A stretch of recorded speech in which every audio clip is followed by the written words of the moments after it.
My name is Emeka. I grew up in Aba, inside one small street where everybody knew everybody. My mama used to say I was born with needle and thread in my hand. From when I was small, I could look at someone's cloth and say how it was sewn. By the time I finished secondary school, I already had one small sewing machine. I used to mend people's torn clothes and make shirts for my friends. Life was not easy, but I loved what I did. Every morning, I would open my small kiosk behind Mom and Ketchy's food joint, wipe my machine, and start work. Sometimes, customers didn't even pay me well, but I was happy when they smiled after wearing what I made. My dream was to have my own fashion brand one day, a place where people would wear my clothes and feel proud. One evening, as I was closing my shop, my friend Chuka came around. Chuka was my childhood friend. We grew up together, played football on the dusty field, and even shared food sometimes. But life took us different ways. He went to university while I stayed behind to sew. That evening, he looked serious but excited. "Emeka, I've been thinking," he said, pulling a chair. "You sabi sew well, no be lie. Your designs fit past many of these big brands we day for Lagos. Why we no join hands start something?" I laughed small. "Start something like how?" He smiled and said, "A fashion brand, my guy. You go handle the designs, I go run the business side. I sabi talk to people, I sabi move things. Together we go make am." I looked at him for a while. The dream sounded big, maybe too big. But Chuka was my guy. We had known each other since we were small. I believed him. I said yes. That night, I couldn't sleep. My mind was full of ideas. I started drawing designs on old paper, shirts, native wares, jackets, things that would make people look and feel fine. The next week, we started. We called the name House of Elysian. I didn't even know what that word meant, but Chuka said it sounded big. From that day, we worked like madmen. I sewed day and night while he went out to meet clients and investors. Slowly, people began to notice us. Orders started coming. We were happy. 2 boys from Aba finally building something big. Sometimes when I looked at Chuka, I thanked God for giving me a friend who believed in me. I didn't know that same friend would one day be the one to break my heart. It started small, but before we knew it, House of Elysian became the talk of the town. At first, it was just Aba people that ordered clothes from us. Then one big man from Lagos saw one of my designs on Instagram and said he wanted 20 pieces for his models. That day, I danced inside my shop like a mad person. I called Chuka immediately, shouting into the phone, "My guy, we don't blow." From that first big job, everything changed. Chuka began traveling often, Lagos, Abuja, even Ghana. He would come back with new ideas and bigger dreams. "Emeka," he would say, "we need to think international. This small Aba thinking go kill you. I'd arrange investors." I didn't understand all those business talks, but I trusted him. I just wanted to sew. That was my joy. Every new design I made, Chuka would take pictures, post them online, and say, "Our brand House of Elysian presents the new collection." People would rush to comment. Some even called Chuka the young fashion genius. I didn't mind. I told myself, as long as we are winning, it's fine. Months passed. The money started coming. Chuka rented a big office in Lagos with shining glass doors and white walls. He said, "Emeka, I go handle Lagos side. You fit remain in Aba and focus on production." I agreed. I thought it was better that way.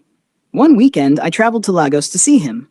When I entered the office, I saw pictures of models wearing my designs hanging on the wall.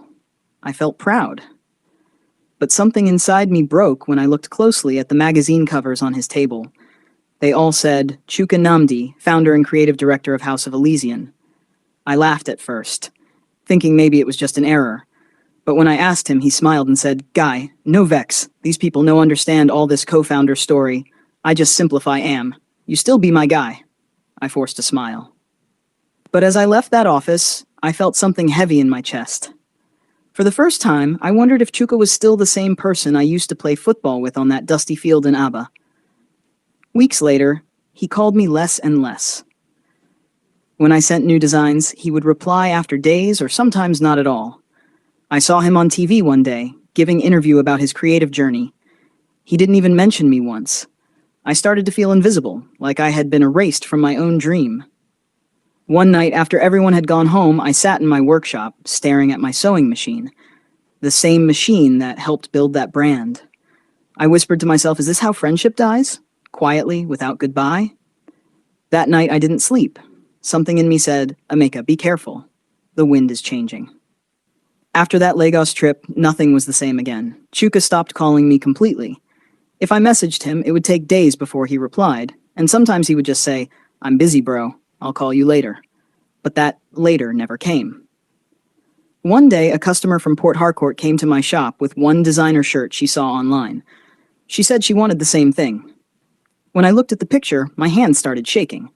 It was one of my designs, the same one I had drawn with Burrow on brown paper 2 years ago. But down there on the tag, it said House of Elysian by Chuka Numdi. I laughed small, but my laugh came out like a cough. I knew then that something was wrong. I packed all my old sketches, messages, and design pictures and decided to go to Lagos to face Chuka man to man. When I reached his office, the security man almost didn't let me in. I told him, Tell Oga say Emeka dey here. The man looked me up and down and said, Which Emeka? That question cut deep. The same me who helped build the name that brought him this big office. After waiting almost 2 hours, Chuka finally came out, wearing one designer suit and dark glasses. He looked at me like I was one stranger.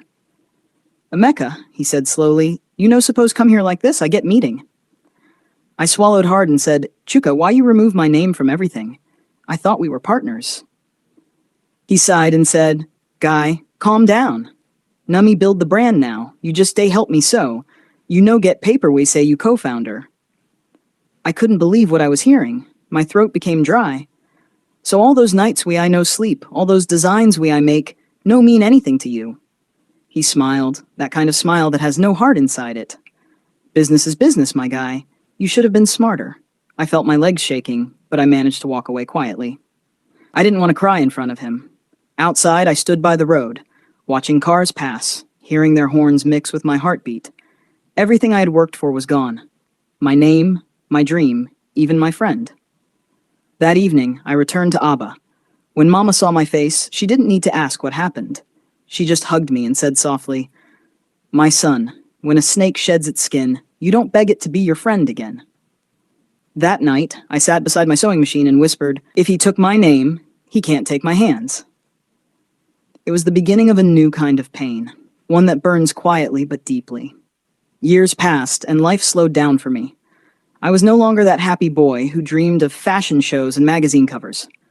I became quiet, just sewing simple clothes for people around my street.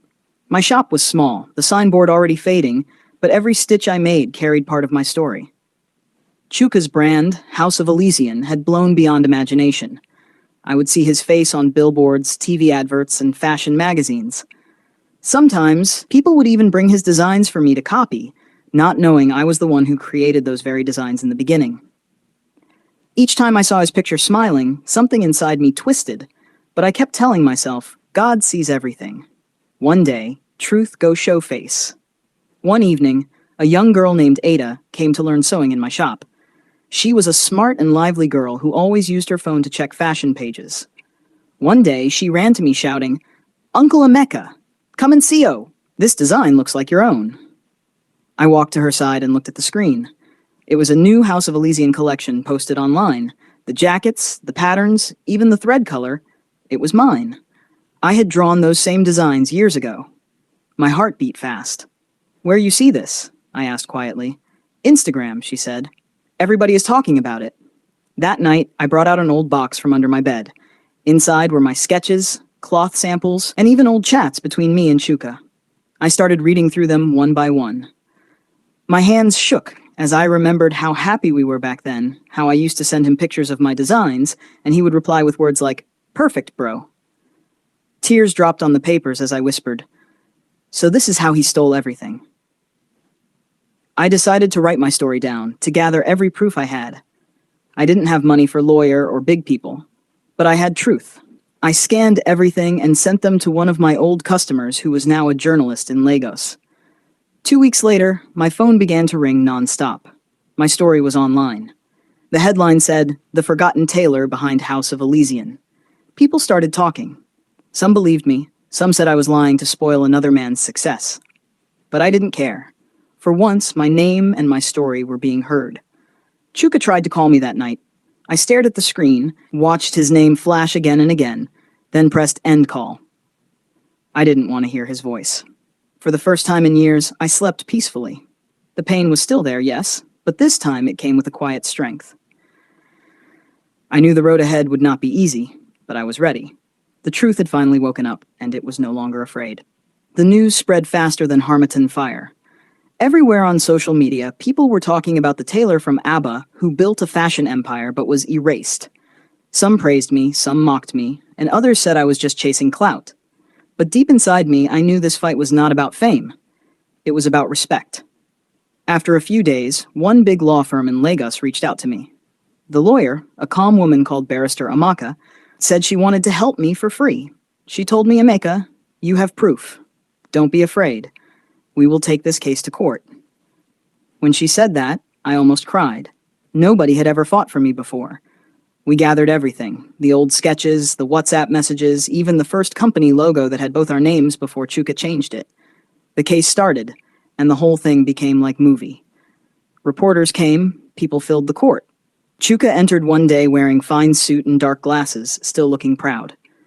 But this time, I didn't shake. I looked him straight in the eyes. When my turn came to talk, I told the court everything, from that first day we dreamt together to the moment he threw me away like dirty cloth. My voice cracked many times, but I didn't stop. I brought out the papers, the sketches, the receipts. The room went silent. For weeks, the case dragged. Chuka's lawyers tried to twist everything, but the truth held strong like tight stitches on thick fabric. When the final day came, the judge looked at both of us and said clearly, "This court recognizes Mr. Emeka Okafor as the original creator and co-founder of House of Elysian." Those words entered my heart like cool breeze. I didn't jump or shout. I just closed my eyes and whispered, "Thank you, God."